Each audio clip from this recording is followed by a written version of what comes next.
Yo, what's up y'all? Lad here again. Today we took down the level 99 with a budget team without anyone taking damage with his sleep strat. We'll go over his weakness and stats, and look at my team. And then finally his abilities and how to cheese him with the status element and sleep. Onwards. 9S has 20 shields and is weak to sword, dagger, and axes. Compared to arena bosses or level 100 NPCs, his HP pool is relatively small. 9S has exactly 340 speed. This will be important as we'll be creating a team that has higher speed than that.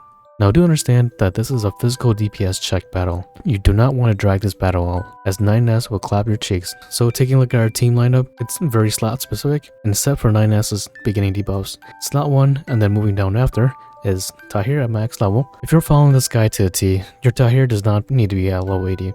At the least, Awaken 3. His role is to buff Fjord's sword damage. His passive, when he switches back, the front character gains a 20% in sword damage for 2 turns. Next we have Barad, or Barad, however you want to call him. His passive gives the front character an increase in 15% for 3 turns. Again, we'll need all the damage we can get. And then we have Wingate. His passive gives the entire front row a 20% increase in damage once the ending's broken.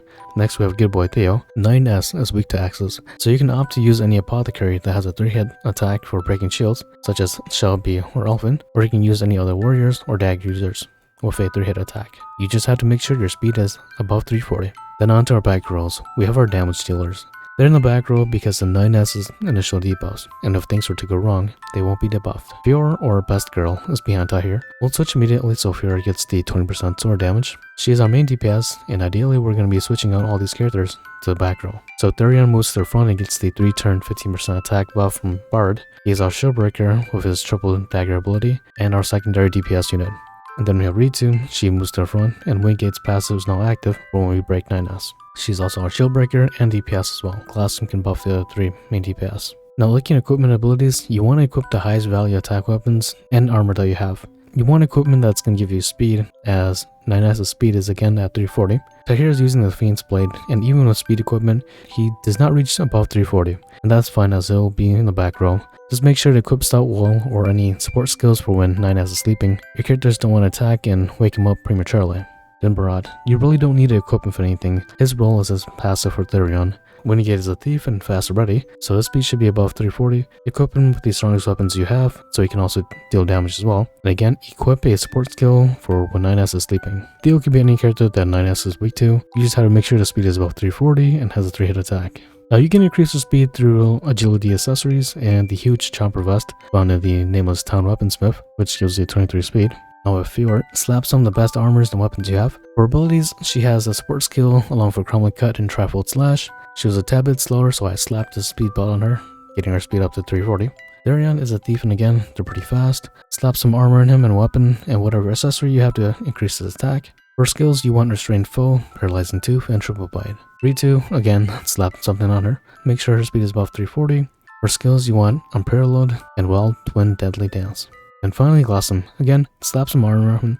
And for abilities, both the Warrior's Bolts, as they'll add up to the cap 30% physical attack up buff. Alright, let's finally get to the battle. The very first turn, 9S permanently debuffs Spear Resistance, Fire, and Lightning to whoever is in the front row. On turn 1, he'll always go for a buff that allows him to act twice in 1 turn order, and he doesn't attack. So we'll take advantage of that.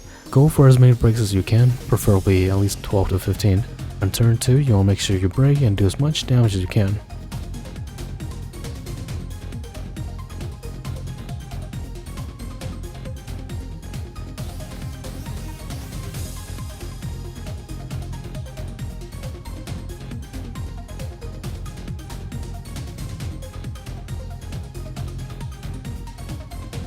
Whip out the Bewitching Dancer ally.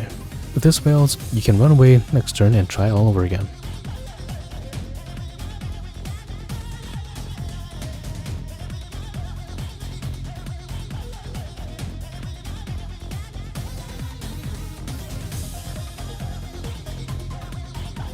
So once sleep lands, go for buffs and debuffs with Therion if you haven't.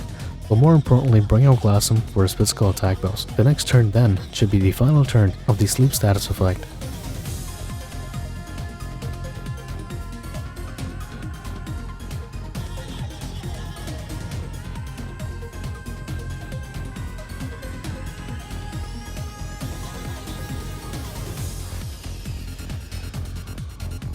Go ahead and break as many shields as you can. Depending on how many shields you're able to break, you can either switch out Glassum or you can go for his other buff. Now this next turn you should be able to go for another break. Do that, and because his HP pool is pretty small, he should go down. In the case that he doesn't go down after this, try for another sleep strat. Kinda overestimated him a bit. He died a bit too fast. I did not get to use Fear's ultimate, which is kinda sad, but it's whatever. Anyways, I hope this helped you out. Take care. Let out.